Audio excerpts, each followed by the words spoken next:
Okay, maybe we can get started.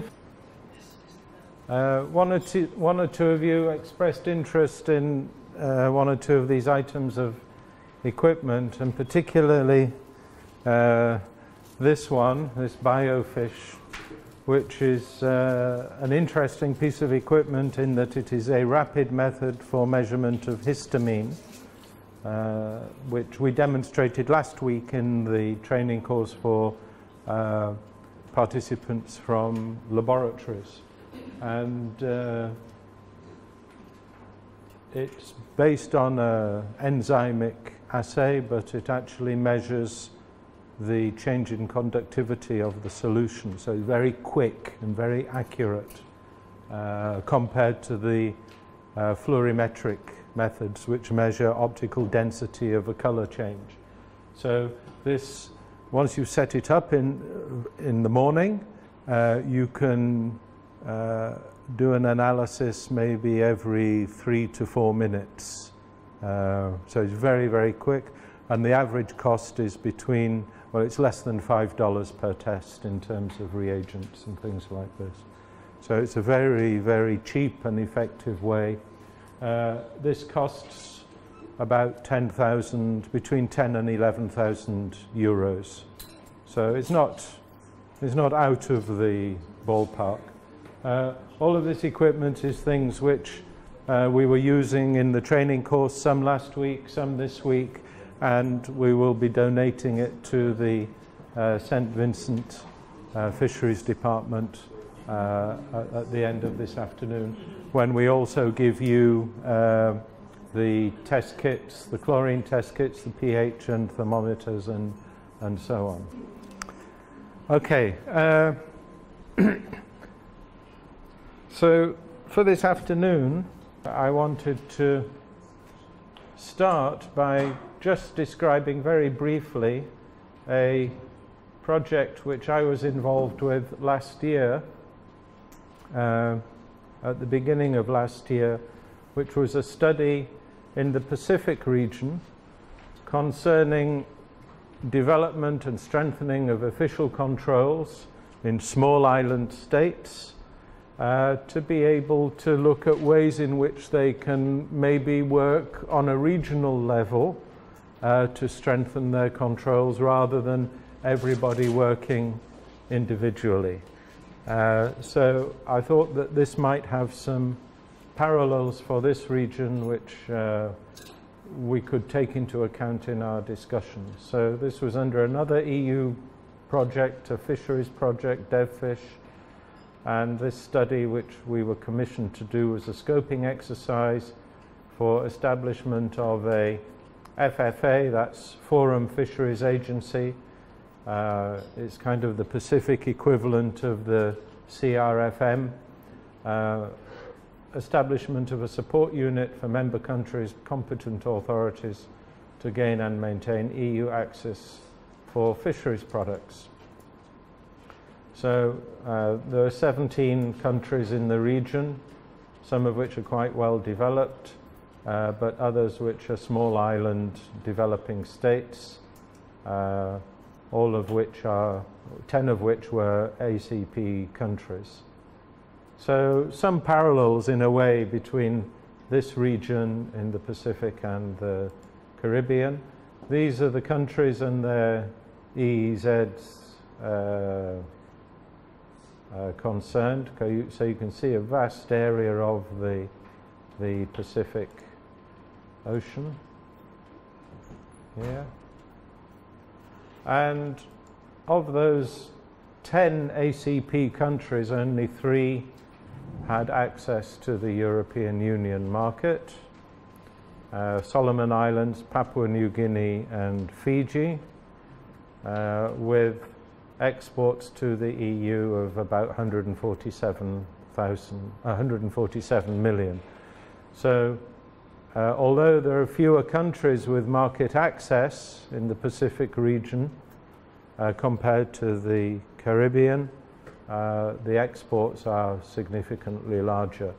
Here in this region, I think we have, is it 6 or 7 of the Cariforum countries have access to the EU market, and total exports are about 65 million a year.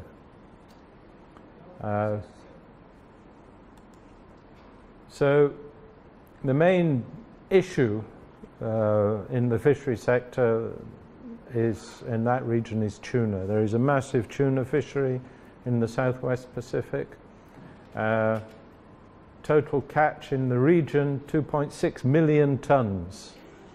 Massive, worth over $6 billion. So it's a massive tuna fishery. So it's probably, I think it came out at something like nearly 60% of global tuna production. In the zones of those 10 countries, the total catch was worth about 1 billion by flags of all vessels. But their share in terms of the vessels which were flagged to those countries was only 200 million. So of the total catch value, the total stock, annual catch, these countries were only directly benefiting to the tune of about 3.3% of the catch. So this was the status of the sanitary controls, 3 with market access to the EU, 3 with competent authorities nominated in place and with some degree of control system, but had not yet managed to get themselves listed by the EU, and 4 of the countries where until this time they hadn't even been able to formally nominate which organization was going to be responsible. So collectively they were very interested in developing these functions.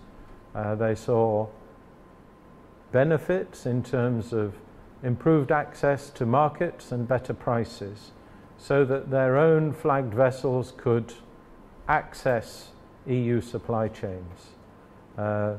Not necessarily by processing themselves, but a lot of the tuna in this region is processed in other countries, particularly in places like Thailand and Philippines and so on.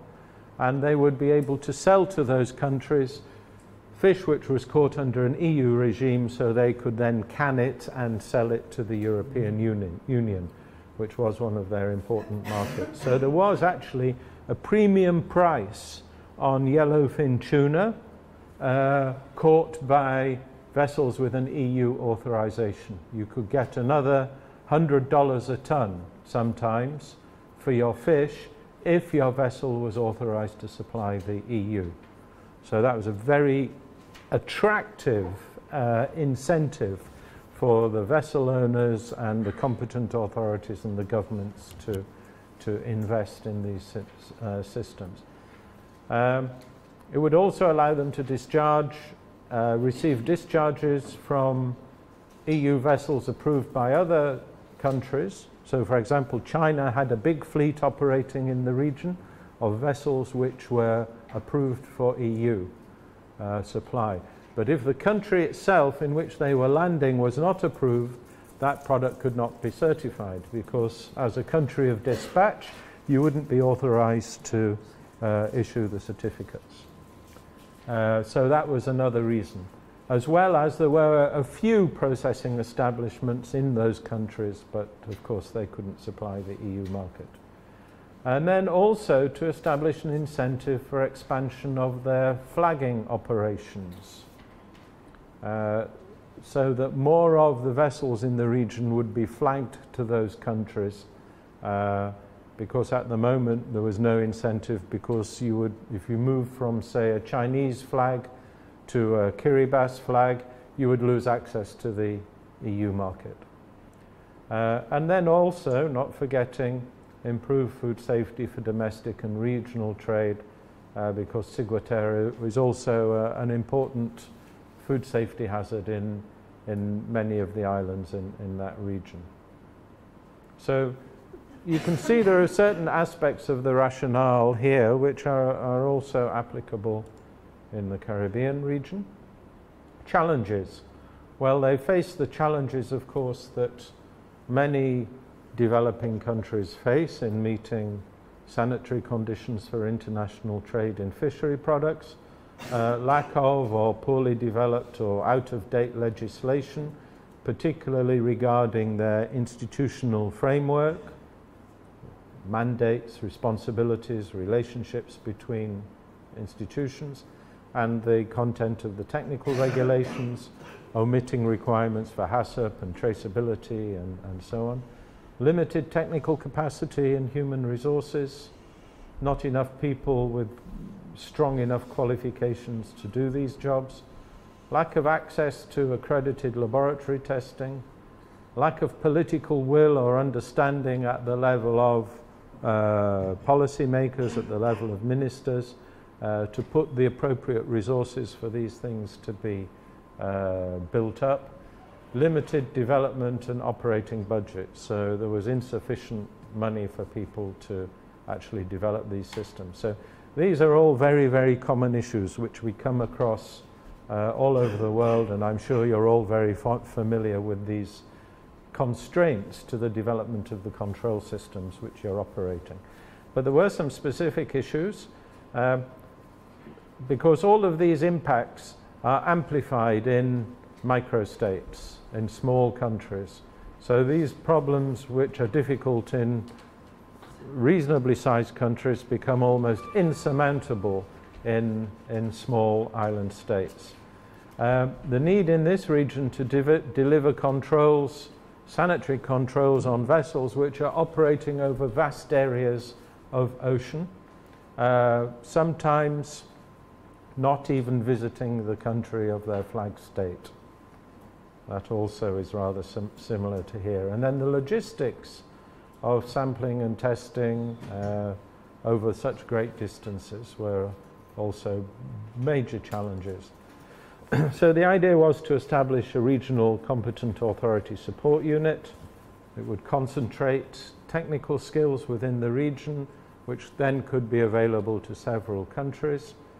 Increase the efficiency of inspections of vessels, because especially vessels which in the tuna business, they all congregate in certain locations for transshipment.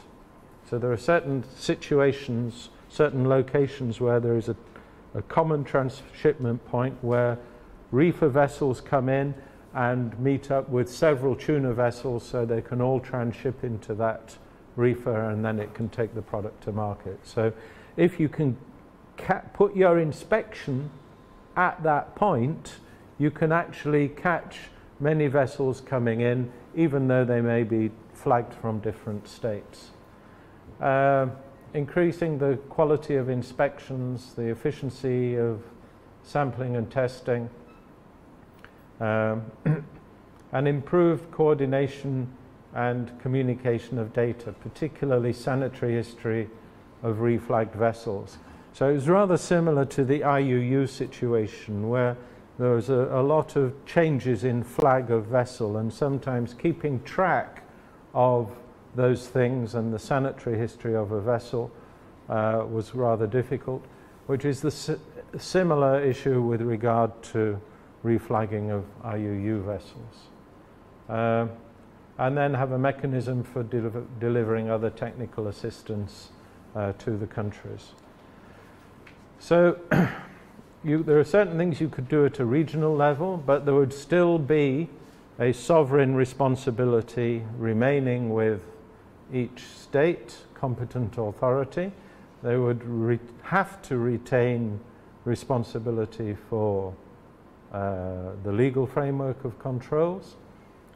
They would be responsible for approval, listing and delisting of vessels and establishments based on the advice or information received from inspections from the support unit. They would still issue the sanitary certificates. They would still have to take legal action in cases of breach, and they would still have to communicate with competent authorities of other countries, with the EU and so on. So there are some sovereign responsibilities within competent authorities that cannot be devolved, unless you go to a treaty like the EU has, where you actually sign away some of your sovereign rights to that regional body. And of course that wasn't the situation in this region. So in law, in international law, there are certain indivisible responsibilities of competent authorities which they have to retain unless they are formally devolved to other organizations. So we designed the functions and proposed the functions that this body, this regional competent authority support mechanism, would develop and manage a regional sanitary standard which would be equivalent to the EU standard for fishing vessels, so equivalent to Regulation 853, the annexes, that there would be voluntary inspection and certification of vessels to this standard by the support unit, so it would be acting exclusively as an inspection body, that it would take samples and submit samples for official controls and environmental monitoring, and would provide technical assistance to competent authorities for things like the inspection of shore-based establishments. So this would be the standard, equivalent to EU regulations. That this would be, there would be an agreement by participating states that the standard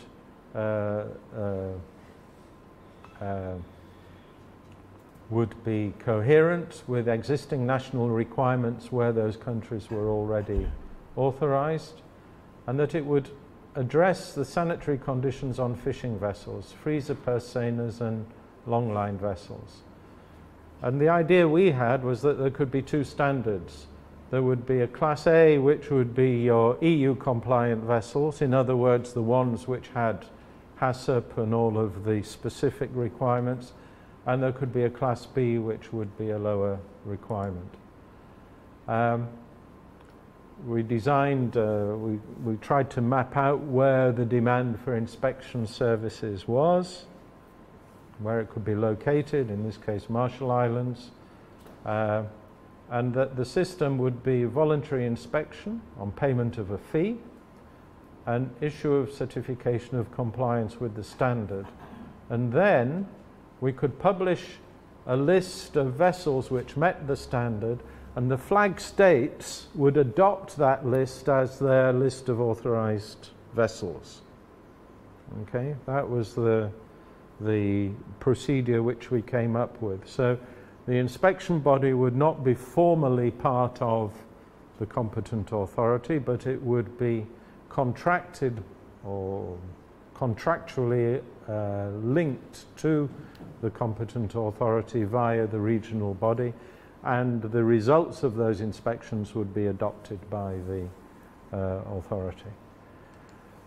Okay, we perform some other services, sampling and testing and contracts with laboratory and so on. We'd have to take steps to make sure that this was properly constituted and that its governance was up to scratch, so annual reporting. Crucially, the body would have to be accredited to ISO 17020 to meet the EU requirements. It is actually an EU requirement in Regulation 852, I think, or 853, that where it'll be 853, no, 854 for official controls of products of animal origin, where a inspection body is contracted by the competent authority to perform inspections, it must be accredited to this standard, so there was no way to get around that. And it would be subject to audit by the EU and also be subject to independent external audits as well. So the government would know that the support unit was performing inspections adequately, and they could adopt its list of certified vessels with confidence. It would need an MOU so that the regional body could guarantee to inspect vessels on request, provide inspection results and maintain accreditation status. But the important thing here was that the flag states would have to guarantee that there would be no listing of vessels for EU outside the scheme, because otherwise, you see, you'd end up having some vessels authorized by their own inspectors and some vessels authorized by this support unit. And there would then be a risk of other influences on some of those certifications which would undermine the scheme for everybody. So we stated the rule that if you buy into this scheme, you cannot independently list your own vessels. And you would also have to guarantee not to issue sanitary certificates for vessels flagged by you which were not certified by the scheme. So similar sort of thing. Okay, we looked at the finances of it. Well, it would need some money. We worked out it would need 2 or 3 million to set up, and it would take maybe, well, there'd be a certain cost, several hundreds of thousands of dollars every year to operate this. But based on what we discussed with vessel operators as reasonable fees, we worked out that there was a break-even point of about 30 vessels. So if you could get 30 vessels into this scheme, then it would start to pay for itself. And the vessel owners were more than happy to pay for this because, as I said, they could get up to $100 a ton premium on EU authorized products. So if there's a vessel catching 1,000 tons a year, well, 100 tons, $100 a ton makes $100,000 difference to them. So they would be more than happy to pay $20,000, $30,000, $40,000 for this service. So that was the proposal, and what we did is we took the proposal to the EU because they had to also kind of sign off on it, not in a formal way, but we discussed it with people in the Food and Veterinary Office, in Grange in Ireland, and in the European Commission in Brussels.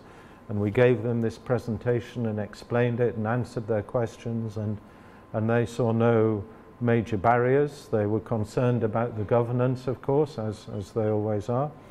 And as far as I know, I think now the government of New Zealand is sponsoring the development of this system within that region. So this is just to say that things can be done on a regional basis. It's not to propose that this is exactly what is required in this region, but to say that we have to look at the needs and look imaginatively at some of the things that perhaps could be done better on a regional basis.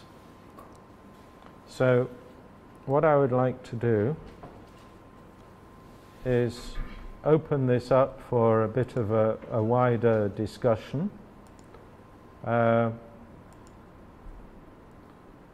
Because I think from what I've seen during the course of this week, there are really quite a few significant challenges which are facing competent authorities within this region and the inspectors responsible, yourselves, which as we move forward and look for ways to strengthen and improve the control systems, could be areas where resources and effort could be focused. And in the interesting discussions we've had during the course of the last 5 days, I've picked up on a few points which in my opinion, are important issues which maybe need to be discussed and taken forward from here. And I think it's important in training like this, it's not just a matter of, you know, getting some new techniques and ideas about inspection, but there are important challenges ahead, particularly in terms of regional development via Cariforum and its various agencies in the region, where the control systems which we've developed are going to have to be strengthened and built up to address some of these challenges. So some of the questions that I think we could discuss now, because as I say, I think it's important that you take things back and move things forward from here. You know, there's a question, where do we go? Where do we go to from here? Some of the things that I think we could look at is there are some gaps in control systems. That's clear. Things like important hazards, we need to introduce stronger controls for some of these, particularly things like histamine and ciguatera. It's also clear that ensuring that HACCP is properly implemented and traceability systems are properly implemented is also a challenge. And there are many organisations, fishery business operators that could benefit from a proper implementation of these systems, as well as consumers. And then the big one is how to integrate these controls. We've all worked in organisations where these control systems have been built up as vertical towers aimed at, say, the EU export market. But what about the controls for domestic consumers as well? And at the moment, many countries are operating essentially dual standards of control. In some countries, which I've seen, in various places in the world, you see a great control system for exports to the EU and nothing at all for the rest of the sector. So how do we close that gap? How do we bring everything within an integrated control system while still recognizing that there may be a need for different specific requirements for different markets? Then when it comes to looking at how we do our jobs in terms of official control and testing, to be sure that we have a adequate recognition of these different functions. And also that if we're investing in controls or investing in laboratories, that we ensure that those investments are sustainable. And then we have things like integration of the fishery sector with general food safety controls. So this again is a question of balance. Many countries have developed really good export controls for fishery products, and now they're beginning to build up food safety controls in general, but there's going to be a need at some point to ensure that these systems are integrated. What kind of model are we going to adopt? Is it going to be a mixed agency model or a food safety authority? And then, as we see regional institutions coming along under CARICOM, we have CAFSA, for example, which is building up its capacities. What will be the functions of those organizations and where are there opportunities for value added from regionalization of our controls and testing? So rather similar to the task that we were engaged in the Pacific region.